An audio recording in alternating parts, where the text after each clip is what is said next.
नमस्कार, मैं हूं शिवांग माथुर और आप देख रहे हैं TV9 भारतवर्ष डिजिटल। आज हम बात कर रहे हैं एक ऐसी खबर की जो युद्ध के मैदान से बहुत दूर होते हुए भी सीधे आम लोगों की जेब और रसोई तक पहुंच रही है। असल में अमेरिका और ईरान के बढ़ते तनाव और संघर्ष का असर अब पाकिस्तान पर साफ दिखाई देने लगा है और ये बात किसी विश्लेषक ने नहीं बल्कि खुद पाकिस्तान के प्रधानमंत्री शहबाज शरीफ ने कैबिनेट की मीटिंग में मानी है। उन्होंने कैबिनेट की बैठक में यह साफ तौर पे कहा कि यह युद्ध पाकिस्तान की अर्थव्यवस्था की कमर तोड़ रहा है बल्कि तोड़ चुका है।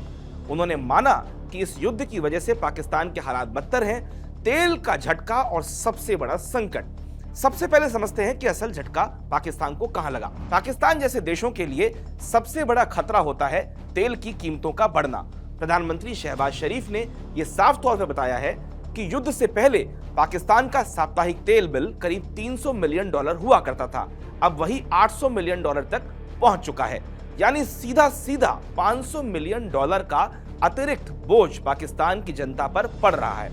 अगर इसे आसान भाषा में समझें तो हर हफ्ते पाकिस्तान को पहले से लगभग 2.5 गुना ज्यादा पैसा सिर्फ तेल खरीदने पर खर्च करना पड़ रहा है और यही वजह है कि पेट्रोल डीजल के दाम, ट्रांसपोर्ट की लागत और फिर रोजमर्रा की चीजों की कीमतें सब पर असर दिखने लगा है। तो कुल मिलाकर पाकिस्तान की अर्थव्यवस्था जो पहले से चरमराई हुई थी वो खतरे में है। दूसरी बात है कि पहले से ही चरमराई अर्थव्यवस्था, अब यहां एक अहम बात समझने को है कि पाकिस्तान पहले से ही ऊंची महंगाई से जूझ रहा था। खाने पीने की चीजें महंगी थी, गैस और बिजली की कीमतें विदेशी मुद्रा भंडार के दबाव में थी। ऐसे में तेल की कीमतों में अचानक उछाल ने हालात और बिगाड़ दिए।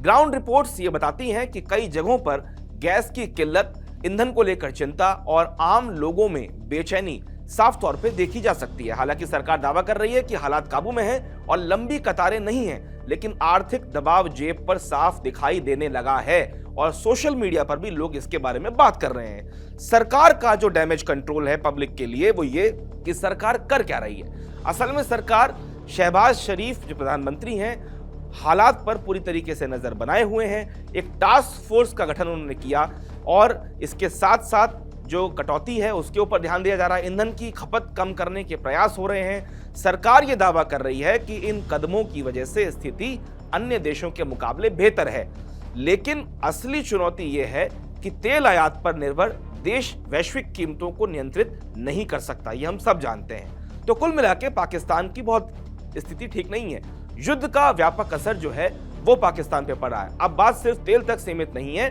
शहबाज शरीफ ने यह भी दावा किया है कि अमेरिका और ईरान के बीच तनाव ने पिछले 2 वर्षों की आर्थिक प्रगति को भी नुकसान पहुंचाया। ये बहुत बड़ी बात है। मतलब साफ कि जो थोड़ी बहुत रिकवरी हो रही थी वो भी अब खतरे में है। आप जानते हैं कि पाकिस्तान के ऊपर IMF का बहुत बड़ा लोन है, कई विदेशी मुल्कों से उन्होंने लोन ले रखा है।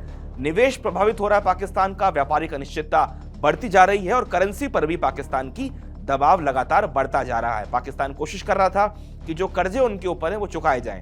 पाकिस्तान की मध्यस्थ जो भूमिका है वो भी सबकी नजरों में है। अब इस कहानी का एक दिलचस्प और अहम पहलू, पाकिस्तान सिर्फ प्रभावित नहीं है बल्कि सक्रिय भी है। पाकिस्तान खुद को इस पूरे संकट में मध्यस्थ यानी मीडिएटर के रूप में पेश कर रहा है।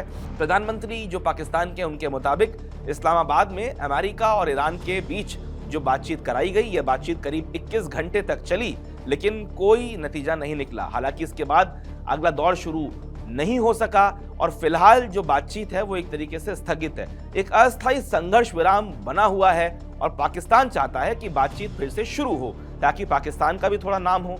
कुल मिला के कूटनीति बनाम मजबूरी की जो राजनीति पाकिस्तान में हो रही है, ये एक बड़ा सवाल उठता है कि क्या पाकिस्तान शांति के लिए मध्यस्थता कर रहा है या फिर उसकी अपनी कोई निजी मजबूरी है, कोई पेच फंसा हुआ है।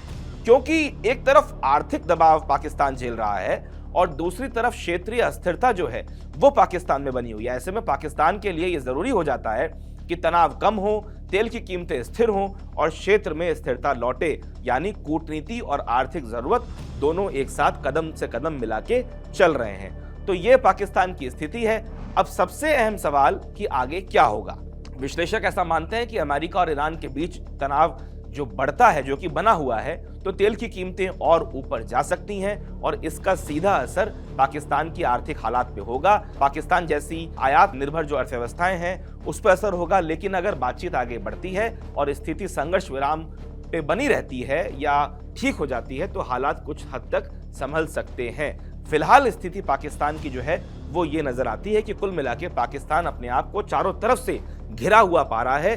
कमजोर अर्थव्यवस्था पहले से थी, उसके अलावा अब जो पाकिस्तान में तेल की कीमतें बढ़ रही हैं, उसके अलावा पाकिस्तान में तेल की कीमतें बढ़ने की वजह से जो ट्रांसपोर्टेशन बढ़ रहा है, ट्रांसपोर्टेशन बढ़ने की वजह से सब्जियां और चीजें महंगी हो रही हैं, तो डोमेस्टिक हालात पाकिस्तान के अच्छे नहीं है। कुल मिला के ऐसे हालात अन्य देशों में भी देखे जा सकते हैं आने वाले दिनों में। अब देखना होगा कि क्या पाकिस्तान अपनी अर्थव्यवस्था को इस झटके से संभाल पाता है और क्या उसकी मध्यस्थता की कोशिशें वाकई क्षेत्र में शांति ला पाती हैं। फिलहाल हालत नाजुक बनी हुई है, नजरें टिकी हुई हैं तेल की कीमतों और कूटनीति दोनों पर। पाकिस्तान की सरकार इसमें कितना कामयाब होती है, यह आने वाले दिन हमें बताएंगे। आपको हमारी ये रिपोर्ट कैसी लगी हमें कमेंट बॉक्स में लिख के जरूर बताएं और दुनिया और देश की ताजा तरीन खबरों के लिए बने रहें TV9 डिजिटल के साथ। नमस्कार।